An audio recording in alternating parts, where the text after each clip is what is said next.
بطل القارة الأفريقية النادي الأهلي هيلعب بكرة الأحد الموافق 22/12/2024.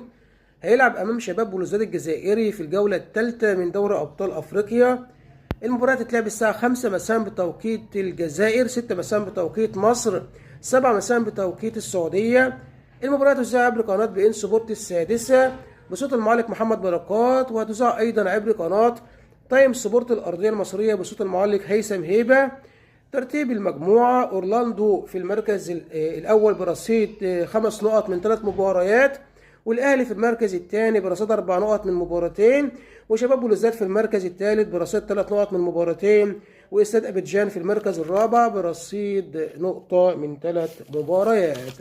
الغيابات بتاعت النادي الأهلي 5 غيابات: يوسف أيمن ومحمد هاني وعمر كمال وكريم ندفد وطاهر محمد طاهر.